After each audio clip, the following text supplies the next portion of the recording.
Good afternoon, everyone. Good afternoon. Good afternoon. It's a great afternoon. David Simas, Dean Rougeau, esteemed colleagues, and especially students, welcome. My name is Evangeline Sarda, and it is my privilege and pleasure as a faculty director of LEAPS, along with Michelle Grossfield, our Director of Public Interest and Pro Bono Programs, to welcome you here to officially launch Boston College's Law School's new program, Leaders Entering and Advancing Public Service, or LEAPS. We're delighted to have so many of you with us today to participate in commemorating this moment, and Michelle and I are hoping to see you all in the future to continue to build this program with us. We are grateful to have Dean Rougeau with us today, who will briefly introduce the LEAPS program and then introduce our speaker, David Simas. And it's truly an honor to have David Simas with us here to launch LEAPS. His life and work is inspiring, but he is also very, very busy. He flew in this morning, and he will fly out immediately after to go somewhere else in the U.S. on the West Coast. So this show of dedication to Boston College Law School and to promoting public service serves to inspire our own dedication and work within LEAPS to nurture graduates who will be similarly devoted to public service and to the common good. After David Simas' remarks, we'll have some time for your questions, and then afterwards, please join us in the lobby for refreshments. Once more, on behalf of the LEAPS Working Committee, which has been meeting together for over a year, and it includes faculty, administrators, and staff, we thank you for being here. It's wonderful to see so many of you here. And now prepare yourself to be challenged, inspired, and engaged and activated. We hope your presence here is a sign that you're ready for that. Now please give a warm welcome to Dean Rougeau.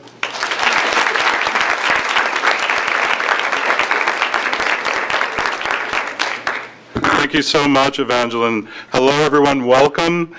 I'd like to thank Professor Dan Canstrom, Lizzie Medvedow, and the Rappaport Center for co-sponsoring our event today. And I'm very, very pleased to be here today to introduce our speaker, David Simas, and to officially launch our new program, Leaders Entering and Advancing Public Service, or LEAPS. Let me first say a few words about LEAPS. Now, our goal here at BC Law is to produce public service-minded leaders. This is intentionally broad, and by this, I mean that we view a commitment to service as a fundamental responsibility of all lawyers, regardless of practice area. Giving back may come in the form of working in more traditional public service roles, such as for a nonprofit or for the government, but it also may come through pro bono hours provided from a large firm, or assuming a leadership role in the mass bar, or as a volunteer in your own community while working in private practice or with a corporation. This mission to train public service-minded leaders is part of our DNA here at BC Law. So it's always been important to us. But until today, we had no unified direction or real cohesion holding all of our efforts together. So this is why LEAPS was created. Think of LEAPS as an umbrella program we use to integrate the academic, career, and experiential opportunities in public service across BC Law. It's led by Faculty Director Evangeline Sarda and Director of Public Interest and Pro Bono Programs Michelle Grossfield, who are available to counsel and mentor students on their chosen paths. It includes specific leadership and public service courses, related clinics and externships, student organizations, events, and workshops in our pro bono and public interest designation programs, and career advising. We want to expose all students to the value of public service, whether it's attending a few events, working in a clinic, or completing an optional 3L capstone project to become a LEAPS scholar. LEAPS embodies the school's focus of developing the whole person and treating each student as an individual with unique needs who will graduate with a strong academic foundation, a sense of purpose, and a desire to fulfill a leadership role within the larger global community. So, having said all this, it may be obvious to you, it should be obvious to you, why David Simas, a 1995 graduate of BC Law, is the perfect choice to be our keynote speaker today. David has a long and impressive history of leadership and service. He's currently the Chief Executive Officer of the Obama Foundation. He's a native of Taunton, Massachusetts. He was appointed Deputy Chief of Staff to Massachusetts Governor Deval Patrick in 2007. David then joined President Obama's administration in 2009 as a Deputy Assistant to the President, working with senior advisors David Axelrod and David Plouffe. In 2012, he served as Director of Opinion Research for President Obama's re-election campaign, and following the re-election, he returned to the White House as Assistant to the President and Director of the Office of Political Strategy and Outreach. In addition to his BC Law degree, David holds a BA in Political Science from Stonehill College. He serves on the National Board of Directors of One Goal, and he lives in Chicago with his wife, Shauna, and their 2 daughters. Please join me in a warm welcome for Mr. David Simas.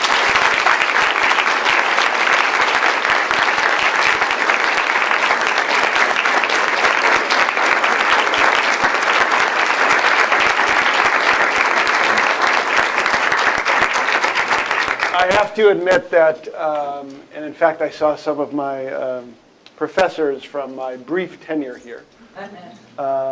And it was, I think, apropos of my 3 years here at Boston College, where one specific professor, who will not be named, looked at me and said, "You were kind of a behavioral problem." I, without missing a beat, said, "Indeed I was." But yet here I am. I am the most improbable story that you can imagine. And let me begin with why I do the work I do. Because each one of you have this in you. My parents immigrated from Portugal in 1968. One of my first memories, I was a 3-year-old, and o meu pai, my father, came to the door of the babysitter's house, and he said that my mother had been in a terrible accident at work. My mom worked in a silver factory. She has a 3rd grade education. My dad worked in a textile factory driving a forklift. Smartest person I've ever met in my life. 5th grade education. On this day, he said that the machine that my mother was using to make the forks and spoons and knives malfunctioned, and my beautiful, hopeful mother lost instantaneously fingers on her left hand. A wound, but to an immigrant, even more impactful, because she couldn't work. A few months later, my father was driving a forklift, and he also had an accident, a wound. Now he can't work. What I remember most from that period of time, and I was a baby, were the neighbors, co-workers, the priest, Sister Margreta, coming to lift my parents up. But there was a lawyer, this man named Orlando Diabro. At the time, because I was probably yay tall, and we Portuguese are not blessed with tremendous height, he looked like a giant, but he's like this tall.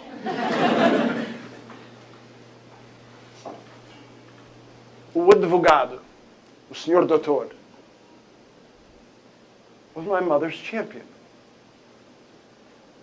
In our eyes, the only thing he cared about was my mom. He was my hero. I went to law school because of that brief moment in time where I saw this person be a champion for my mother. Fast forward 30 years, and I'm walking through the doors. I can't believe I get to say this. I'm walking through the doors of 1600 Pennsylvania Avenue in Washington, D.C. every single day. On the morning when I walked in the door, and at night when I left, I said the same thing every single day for 8 years. Remember who you are and who you represent. Not there because I worked harder, not there because I was smarter, not there because I was more connected. I was fortunate that at moments when my parents fell, a community and public servants lifted them up. In moments when I fell, teachers and coaches and mentors and people lifted me up. When you talk about notions of the beloved community and ideas of justice, deeply embedded in that is the understanding that I am because others made me so. As lawyers, when you think about the idea of what your responsibilities are in this country, engaging in public service isn't a nice to have. It's essentially part of what this society needs at this moment. Too often, even in the day-to-day classes you engage in, we can devolve into discussions about what the rights that we all have are. And those are critically important, and we should guard them zealously. But damn it, here's the other part of the equation. What are your responsibilities? Putting up a shingle, representing a client, fulfilling whatever hopes and dreams, good, insufficient. You have responsibilities. As lawyers, as members of a community, as members of a society. In a pluralistic democracy like ours, if we allow the discussion to only be about what my rights are, you are engaging in a discussion that is individualistic at its core. In some ways, it's consumptive, if that's where you stop the discussion. When you add the responsibilities that you have, now you are engaged in a communitarian discussion. What do I owe you and what do you owe me? What do we owe each other? What stake do we have in each other? That's public service. And in a nation predicated on the rule of law, you're the protectors of that.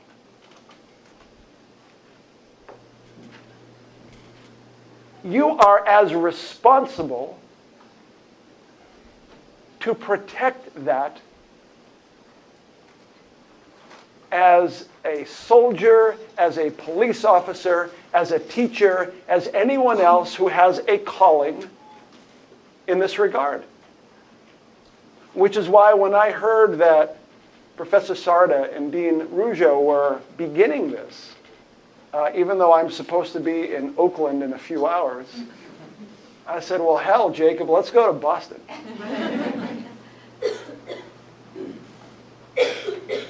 So what I want to do for the next few minutes is just focusing, obviously we focused on the public service piece, but I want to over-index on the leadership part. Because especially in our society today, a view of what a leader is sometimes is interpreted as the great man or the great woman. That you are the repository of the best ideas, of the ultimate vision, of the right answer. Besides being a lawyer, though, I am a community organizer. And I love that. My former and present boss, the 44th President of the United States, has a little bit of a background in that concept of community organizing. You as lawyers, I challenge you as leaders in public service to embed this idea of community organizing into what you do. First, I'm going to look inward, and then I want you to look outwards. First, inward. No community organizer, no leader has ever had success by walking into a room and telling people what you think they need. Ever. Leadership begins with the very simple but very difficult skill of deeply listening to what your clients, to what your community, and to what people around you need. Don't walk into a room saying, I am the sole holder of truth, because I have been blessed with this amazing education, because I have been privileged in some ways to receive the benefit of the finest schools and the best connections, that I can walk into a room in Dorchester or in the south side of Chicago and say, I am here to save you. Stop it. That's not leadership. That's ego, hubris, nonsense. Listen first. Be humble enough to understand that the people you are engaging with are the repositories of lived experience and wisdom. Learn from them. And then use the gifts that you have been given to lift them up. It's leadership. Listen first. Secondly, and this will be difficult given what a legal education in some ways is predicated upon. You do not persuade and you do not build community simply based upon the logic and the absolute brilliance and coherence of your argument. I wish that were the case. There's a wonderful book by Professor Liliana Mason at the University of Maryland that echoes what Professor Jonathan Haidt, who's at NYU, has talked about. And it's derivative of, in some ways, of behavioral economics. The idea in economics was that the rational actor will act in a certain way. Turns out, that's assuming facts that are not in evidence. People react. People have heuristics and biases that they're fully engaged in. Persuasion isn't just a function of my 15-point plan and the brilliance of what I'm proposing. Because no one has ever been persuaded by being told they're wrong. Ever. I've tried it. I fail every time. Persuasion and community building is based upon a few very simple dynamics. Number one, do I trust you? Do I believe that you're actually engaging with me because you care one whit about me? If I do, all of a sudden I am open to what you're saying. If I don't, I can assure you I will find a set of facts on my side of the ledger that will be perfectly comfortable for me to live in and engage in. Which is why in all of the training we do at the Obama Foundation, and I urge all of you as leaders to engage in this, is an empathy exchange first. Personal narrative and personal storytelling. Here's what we do. I give them my personal story, they give me theirs. I stand up in front of the room and give her personal story in the first person. The most powerful example I ever saw of this was in Chicago last year. A woman from Aleppo, Syria, exchanging a story with a young man from the Englewood neighborhood on the south side of Chicago. They exchange stories. She stands up. She says, my name is Jamal. I grew up in Englewood. My brother just went to jail. I don't know who my father is. Most of my family is on drugs. My community is falling apart around me. I'm going to devote my life to make sure that I stop this. She was crying while she was saying it. He stands up and he says, my name is Fatima. All that I remember is destroyed. My family is in a refugee camp. I doubt I will ever see my home again. I'm devoting my life to making sure that we can stop these things from happening. Tears. But something deeper happened there. The two most improbable stories found a connection as human beings. Empathy. That then transitions to compassion and ultimately trust. Listen deeply and make sure that when you engage with people, your personal story, not your resume,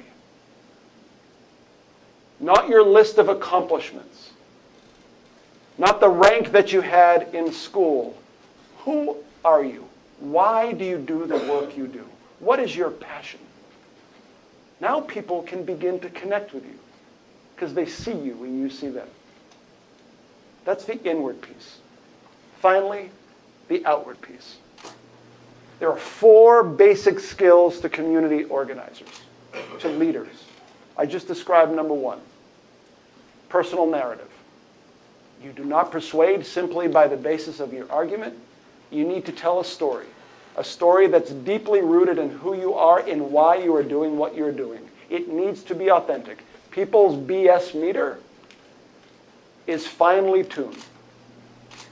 Spend whatever time you have to on your leadership journey, making sure that when you walk into any room, you are able to say to whomever you're talking to, I do this work because of the following reason. Not here's what I do, why I do it. It's some of the hardest work you can do. It's personal, it's emotional, it's vulnerable, it's strength. When you do that, people connect with you. Personal story. Number 2, transition to the what? Issue mapping. What is the issue that you care most about? What is the issue you would pay to work on? And once you determine what that is, here's where it gets frustrating. If you care deeply about poverty and you want to work on poverty, great, insufficient. What's the root cause? After you've determined the 4 or 5 root causes, it gets more frustrating. What are the root causes to that? Here's why you do that. None of these problems are easy. They're all intertwined in systems with different variables, in different people intersecting. Acknowledge that. Be comfortable with that tension. Change makers and leaders don't just live in the simplicity of a binary, us, them, good, bad, here's the way we solve it. You can get some clicks, but you don't solve the problem. That's the first reason to do it. Here's a second reason to do it. The 4 people in this row could disagree with me but they could agree on poverty as something to work on. But if we're all approaching it in a binary perspective, the ability for us to form alliances, because we disagree on some of the approaches, will limit our effectiveness. If you're nuanced enough and understand that there are multiple variations, I bet you with each one of these people, we will find one thing in common, which leads to the next element, asset inventory. Asset inventory is just a fancy expression for coalition building. Whatever leadership you take on, whatever you do, you will not do it alone. Change is addition, it's not subtraction. Who are my allies? And don't fall into a purity trap that because you and I have been allies on these 4 things, we will be allies on this 5th. We may disagree on tax policy, but damn it, we agree on this other thing. Let's work together. I don't care what your partisan label is. It's fundamental in a democracy. And then finally, my favorite one, which actually you should do first before you engage, power mapping. That thing you care most about, that thing you're going to devote your life to, who makes the decision? Who influences them? From where do they derive their power? When they get the call about the issue, who are they going to call? What's the analysis that they're going to undergo? What are the trade-offs that they're going to weigh?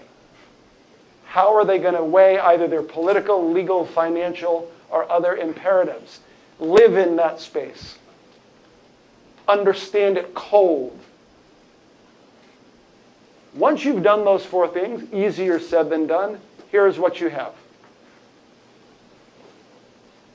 You have an issue that you care deeply about and you understand the nuances and what they lead to. You understand who makes the decisions and how they're going to think about it. You understand the coalition partners that you need to bring around a strategy. And finally, you understand what your story is, the story that you need to tell strategically. It is the difference between activism and organizing. Activism is an essential component. It's the march. It's the protest. It's drawing attention. Organizing is the capturing of that energy and in a strategic way, incremental way, bringing change as leaders. All of you, as you think about these things that you want to do, understand that the inward dynamic of leadership, the listening and the storytelling, then needs to be very deliberately put in service of the thing you care about as lawyers. So the final thing I will say here before I want to engage in a Q&A with you.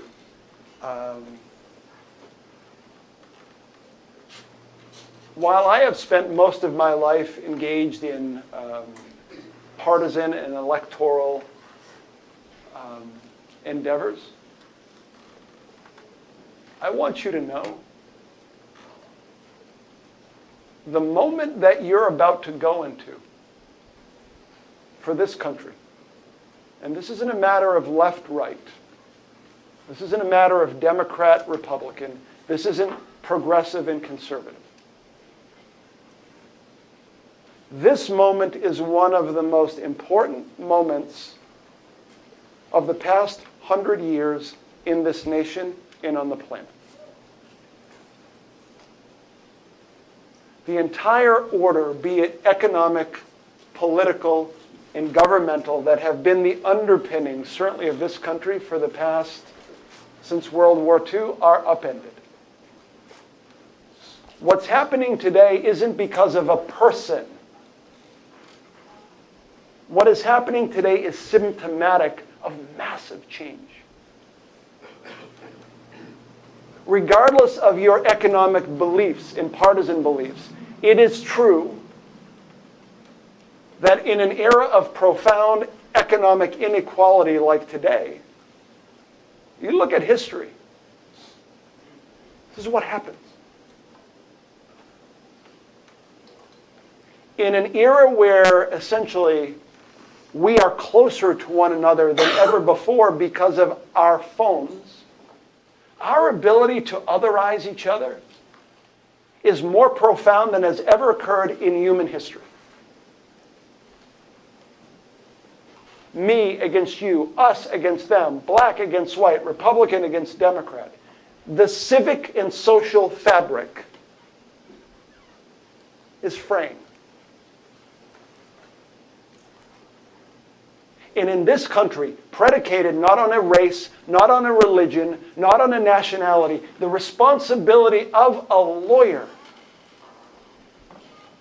not just what you practice, but why you practice. The call to leadership is clear.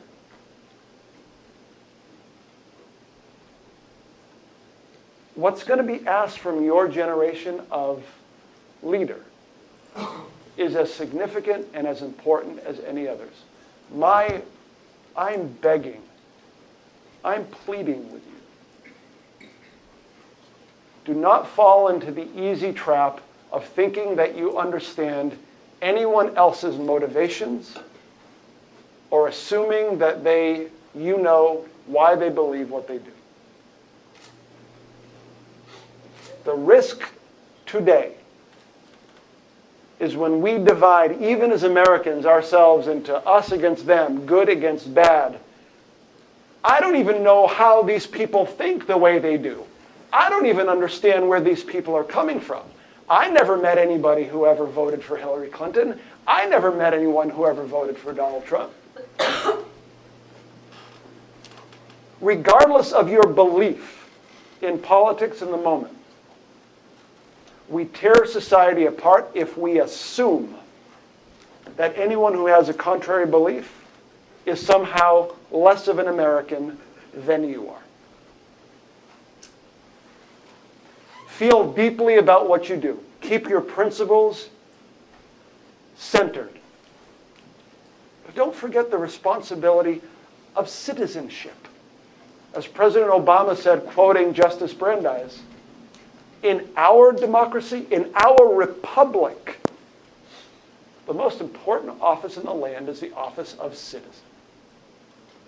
Not just focused on your rights, focused on your responsibilities. And each one of you, because of what you're studying and learning, have greater responsibilities, and more is expected from you. And as people who go to this institution, Boston College, which as a law school has that notion of service embedded in who we are, even more so. And so it is a profound honor and joy to be here with this inaugural LEAPS group. I cannot wait to see what you do and how you do it. My colleague Jacob will yell at me when I say the following. You will all have my email address. I expect you, as part of your journeys, to reach out if I can ever be of assistance to you. My responsibility is I have to lift as I climb. I stand on the shoulders of a lot of people who made me possible. I expect you to make sure that you're doing the same thing for others. That's the only thing I will ask if you reach out. What are you doing to help someone else out? You better have a good answer.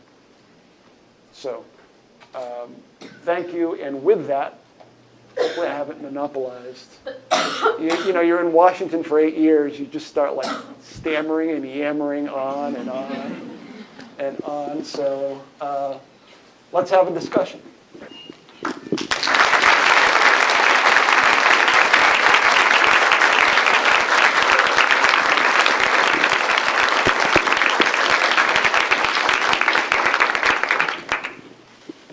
Who is first in this very shy group of budding attorneys? Onward. Front row.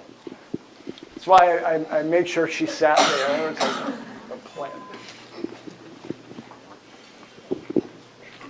Well, thank you for your inspiring words, certainly. How are you remaining connected to your community and your roots as you do attain so many of these lofty academic and professional goals?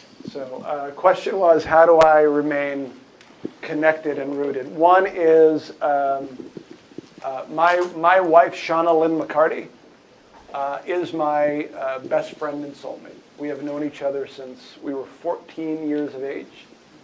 And even when I came home from the White House, and if she noted at all that I was thinking I was all that, Shauna would say, pick up your own damn socks, which I did, obviously.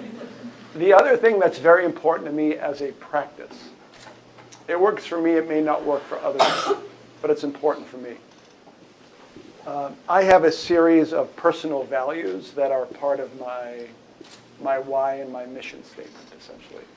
It took me years to kind of hone in on the ones that were most important, but humility, integrity, and imagination, those three.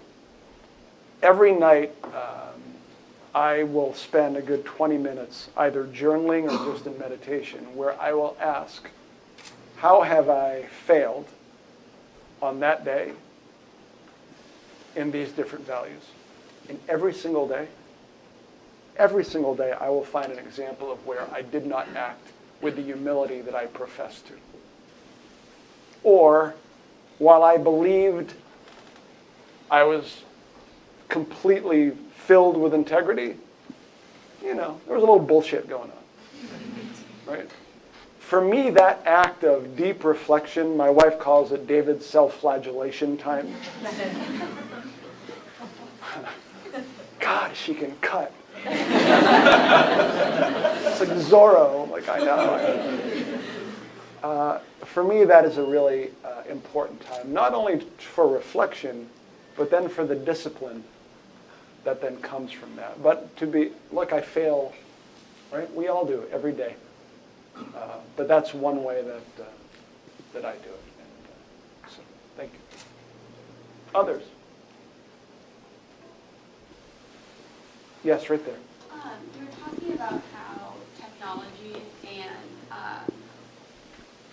technology has been this big divisive force in kind of the arena.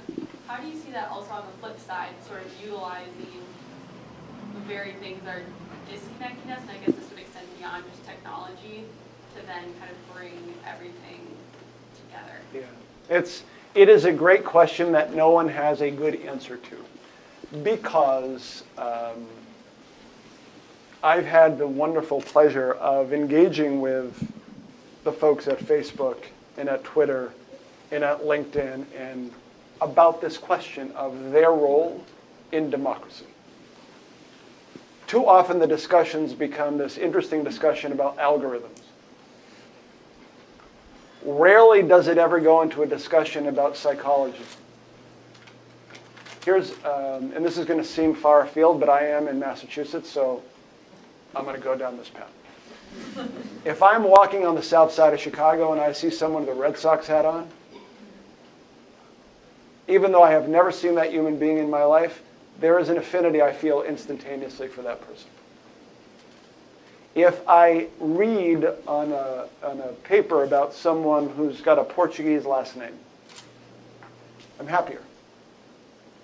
If I see someone who says they're from Taunton, Massachusetts, like, wow, I want to meet them. We have built into who we are this sorting mechanism that we do, which is necessary in terms of determining what's safe and what's not safe. It's embedded in us, right? What social media does is it weaponizes that. Because in a way that is particularly efficient, it not only allows me to sort myself along belief lines, but then essentially to sort everybody else out in a way that really hasn't been possible. So that's a simplistic description of the challenge.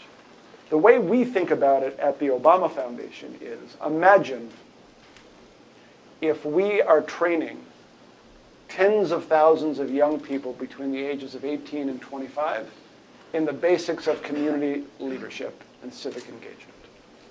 Each one of them have something in their communities that I don't have in that community. They have the relationship. They get the sparkle when someone sees them. It's one of the reasons why during our campaigns, when we had people knock on doors in southeastern Ohio, it wasn't the student from BC Law, unless you were from there. But it was the man or woman who'd been a postal carrier for 30 years, who'd gone to high school with most of the folks on a block. So then when you knock on the door, here's the discussion.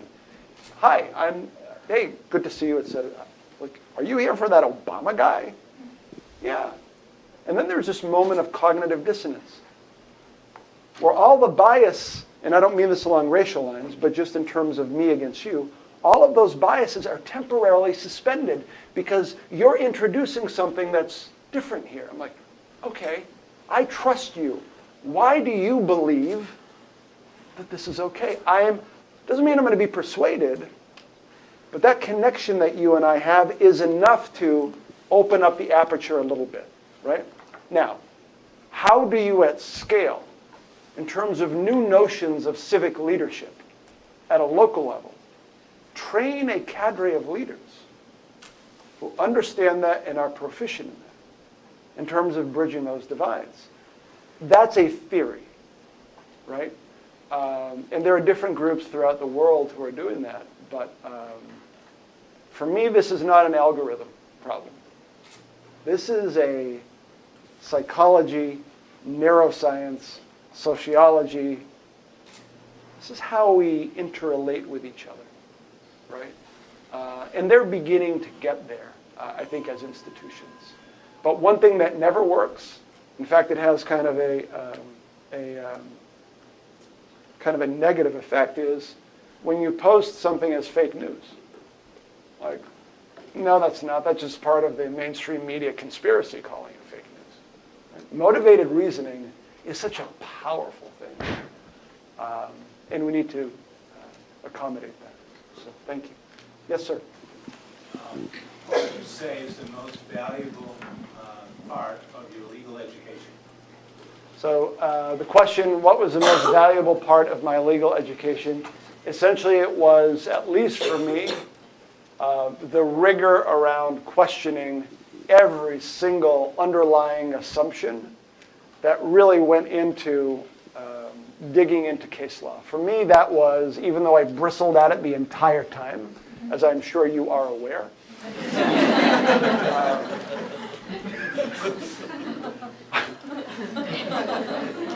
the ability to view things in a non-binary way, to really dig into the puzzle in the intersection of facts with law.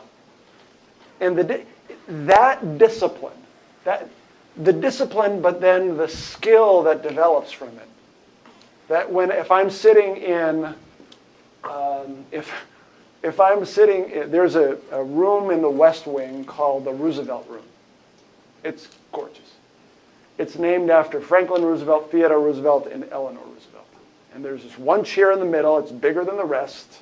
That's where the boss sits. An aside, there was one day where a junior staffer who didn't think that the president was going to be there, kind of for giggles, was sitting in the chair.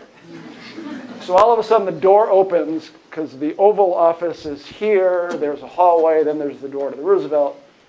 Comes out, door opens, is like, "Hey, people!"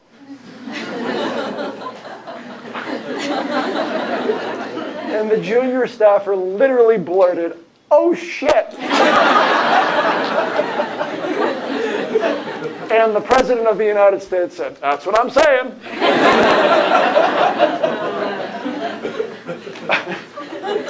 Oh my God, there are millions of those stories, which I will not bore you with today. Next visit, it'll just be, I'll do a bar review with all of you, and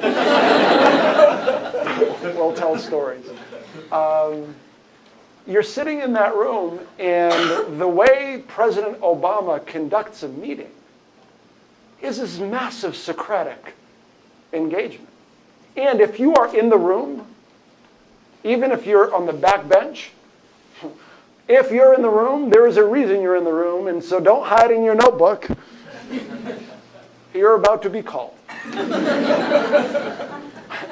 And you can't say I didn't get to that case yet, right? Although I tried. But that was, because it's all a puzzle. And understanding that and being flexible and nimble about that and thinking in some ways in an orthogonal way about the present challenge is something that a legal education, I think, is exceptional. And this school was wonderful. How about over here on this side, the quiet side of the room? I love doing that. Yes, look at that. You're precisely the person I was going to call on. Perfect. So first, I just wanted to say thank you for sharing your time with us. I can speak for everyone and say we really appreciate it. My question is surrounding the idea of entering into communities in which you don't share lived experiences. So for example, something that I'm very passionate about is educational access for all, especially in low-income communities that tend to not have the kind of funding needed to truly give the students the opportunities they deserve. I'm wondering if you have any suggestions on how to approach these spaces to really not only come to an understanding, but be most effective in your work in those spaces. It's a wonderful, wonderful question. So one of the things that we do as organizers is you engage first as part of that active listening in what are called one-on-ones. And part of the one-on-one with leaders, self-proclaimed and in other ways people that you acknowledge as leaders in the space that you want to work in, part of the discussion is who are the people in this community who are working on this already, who are the most trusted and understand this better than anybody else. It's part of your leadership journey. is to acknowledge, in some ways, it's part of the ethos that we have at the foundation, which is supplement, never supplant. Never enter a place thinking that you're the gee whiz, I've got the best idea, right? There are people who are doing this. And so if you go into a place, I bet you there are a dozen, half a dozen, 24 women and men who are trusted among their peers in the community, who are passionate about it, but maybe don't have the background or some of the experience that you can use to inform that. They become not the vehicle in kind of a transactional way, but essentially they are your most important partner. This is the entire idea about asset inventory, right? Because the difference is you walk into a room of people in a church hall someplace and you start talking about education.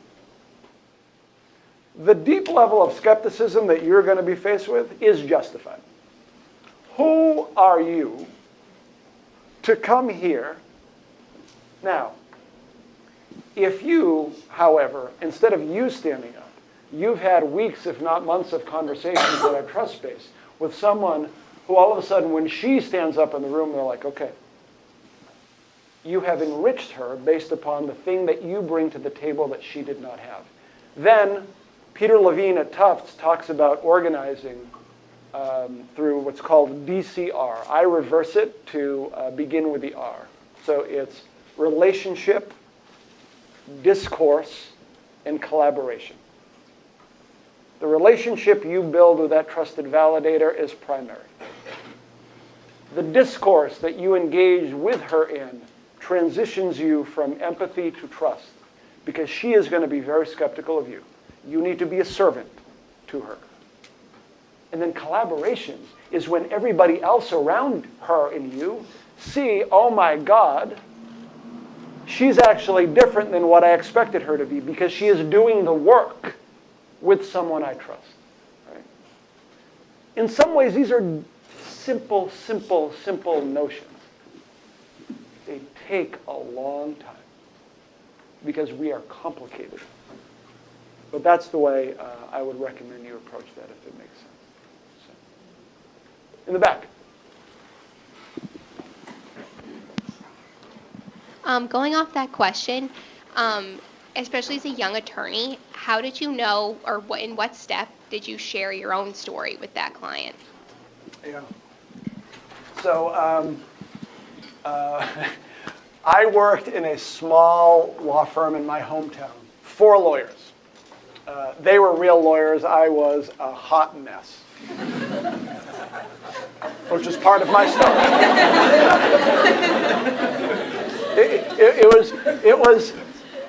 It was endearing in a lot of ways, right?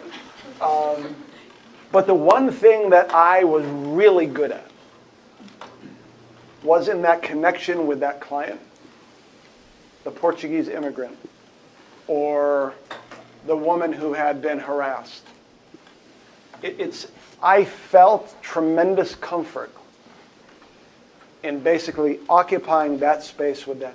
Because the thing that I didn't fully appreciate until much later is that you as lawyers will have hundreds, if not thousands, of clients.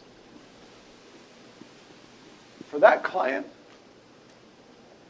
you are the most important person at that moment in their life. Can you imagine, and think about this, the feeling of complete vulnerability and helplessness it takes for someone to come to someone else and say, there was this client, obviously I'm not going to mention his name, Portuguese immigrant, he was probably 65, and he had collected, it was a housing dispute, and he came to me with these binders that he had meticulously, and when he handed them to me, it was almost like he didn't want to let go. Right? This transference of, I'm putting all of my faith in you, right? That is where, for me, I began to see the real essence, not only of what he was viewing in me, but essentially the connection I could make with the client at that point. I mean, it's doctors have the same thing, obviously, in a very different way. But please, once you begin practicing, and some of you obviously already have. Even if you're tired, it's your 5th conversation of the day, the question seems silly, the client can be annoying, you're holding something precious. There's a dignity of a human being who is asking you for help. Put aside that they're paying you, if they are. Right? It's besides the majesty of the law and the rule of law, the interpersonal dynamic of that is pretty amazing. So be mindful of it. In the back over there. So a lot of the conversation thus far is focused on the sort of collaborative method of leadership, but at a certain point there becomes like the reality of the situation where like your boss is the former president of the United States. Yep. So how do you maintain your identity as a leader in and of yourself while with the realities of the fact that like you have to work for President Obama and like the difference of opinion that will naturally arise there? Yeah. It's one of the most interesting things to go into the room and say, "Sir, I think you're wrong." But here's why, right? And so one of the things that he has as a leader fostered in all of us, and it is a hard thing to do, is to go up to your boss, especially that boss, and say, "Respectfully, sir, I think you're wrong, and here's why." He has created the environment in every circle that I have been with him where he will internalize the argument. And basically, in the internalization, in the acceptance of it, empower you. And so do it, right? It's clear, though, right, especially in the White House, there is a chain of command. And by definition, the only things that go to the resolute desk are the things, A, that nobody else could figure out, and B, those things for which there is not a good answer. It's all bad. It's a degree of bad. So literally, the president's job is to deal with bad stuff all day long. And it's his responsibility to make the decision, right? That is a different environment than certainly that we have now, that I have now, where he has said in his leadership style is, "I am hiring you to do a job. Here are the 3 principles and goals that I expect you to follow and adhere to. How you execute and the decisions you make are yours. I am holding you accountable," and then gets out of the way. If you can get a manager like that, it is both empowering and terrifying all at the same time. But you own it, right? So he creates the space. All of you as leaders, depending upon your leadership style, need to create, my belief, in terms of empowering people. Lay out the parameters clearly, what your expectations are. To the extent that there are things that are red lines, lay them out clearly. Set up processes where people can come back for normal feedback, for questions, and be open about it. But other than that, you focus on other stuff as leaders. So I think we have time for one more. Yes, sir. Do you have any practical advice for the students here that are interested in public service as to how to hone in on an area or get started and pursue that career? Question was practical advice on how to hone in on a specific area. So in this case, the practical advice is essentially what I went through, because it's the only way that I really deeply know. I spent probably a couple of years thinking about what is that thing that I care most about, almost to the exclusion of everything else. Whittle the list down to 2 or 3. Turn down opportunities if it fell outside of it, even if it was more money. Because it said, I want to focus on this. And if you can get that clarity, which is hard to do, for me, that's been a liberating, but there are trade-offs, right? And all of us will face the trade-offs and have. Well, this is going to pay X. I care deeply about this. This pays Y. Maybe if I do this for a couple of years, I'll create some space so I can go back to this. You do this for 4 or 5 years. You buy the house. You begin to, not everybody, but there are different tensions. You got married, you have children. You're no longer making the trade-offs on your own. You have a partner who has a vested interest, and they have a vested interest in you. So in some ways, the easy part, even though it's incredibly hard, is to find that, what is that passion or passions? And to see if you're willing to make those other trade-offs. Money, location, family. These are real. You're all going to confront this. I confronted it.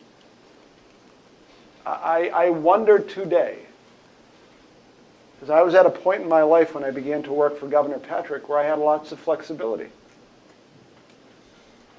If today, at my age right now, and let's say that I didn't have all these experiences, with a child in college, would I make those trade-offs? Probably not. The path would be very different. These are real. Acknowledge them. Don't put them aside. Name them. Talk about them. It's an important thing to do. Let me close with a story. So I was able to travel with Barack Obama to the LBJ Library in Austin, Texas for the 50th anniversary celebration of the signing of the Civil Rights Act. We got to the LBJ Library, and you walk into this room, and there are these words on the wall: voting rights, civil rights, Medicaid, Medicare, and then I saw the word immigration. And when I saw the word immigration, I started to cry. And the president turned around just at that moment. He's like, "Really? Again?"